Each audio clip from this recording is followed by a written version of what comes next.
तो CA final audit का जो एबीसी कैटेगरी है वो आपको इसी तरीके से करना है जैसे आपके स्क्रीन में शो हो रहा है। तो सबसे पहले से मेजर इंपॉर्टेंस क्या है ऑडिट के अंदर। अब जैसे आपसे कोई ऑडिट का मीनिंग पूछेगा तो आपको क्या देना है जवाब। It is an independent examination of financial statement irrespective of the size और legal form with an view to express an opinion दे रहा हूँ। तो मैंने इसके सारे कीवर्ड्स बोले। अब आपसे कोई प्रोफेशनल स्केप्टिसिज्म पूछ लेगा तो वो आप बोलोगे that includes a questioning mind alert to the conditions to detect the possible misstatement due to fraud and error. So आपको ये जो क्रिटिकल जो मेन वर्ड्स हैं कीवर्ड्स हैं वो आपको हर एक के याद होने चाहिए। ऑडिट में सबसे ज़्यादा इंपॉर्टेंट ये है। अब प्रोफेशनल एथिक्स पहले 12 मार्क्स का आता था बट चेंजेस हुए सिलेबस में। तो अब वो मिनिमम 20 मार्क्स का आएगा और मैक्सिमम 28 मार्क्स का आएगा। दो नई चीज़ें आपके में इंक्लूड करी गई हैं सस्टेनेबल ग्रोथ से रिलेटेड और डिजिटल ऑडिटिंग। तो ये दोनों सेपरेटली चैप्टर्स 4 to 6 मार्क्स के आएंगे।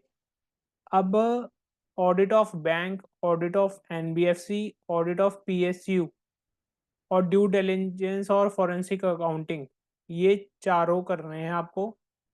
और ये चारों मिला के 20 से 24 मार्क्स का इधर से आएगा आपका क्वेश्चन।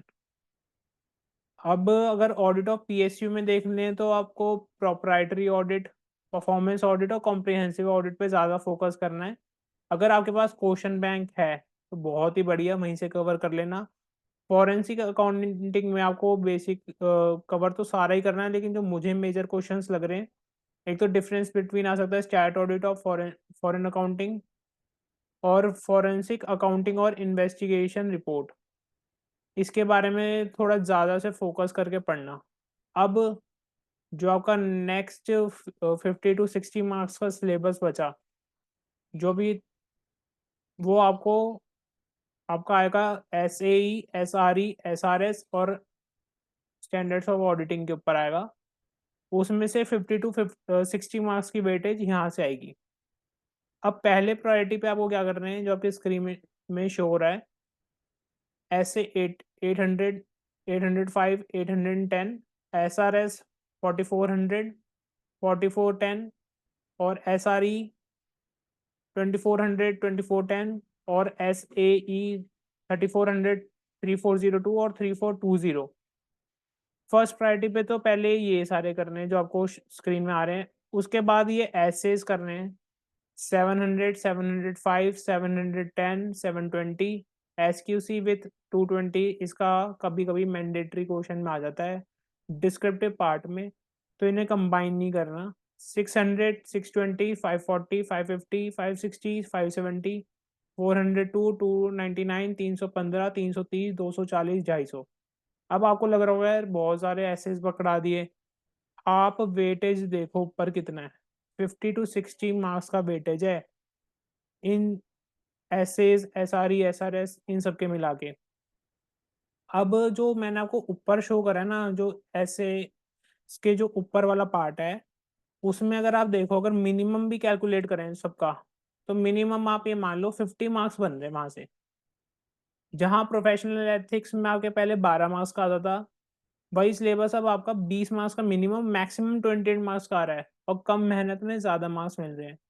तो मेरी आपको यही है प्रायोरिटी कि आप पहले जो मैंने ऊपर लिख रखा है एसएई, एसआरएस से ऊपर जो अबव है, पहले उन्हें कंप्लीट करो।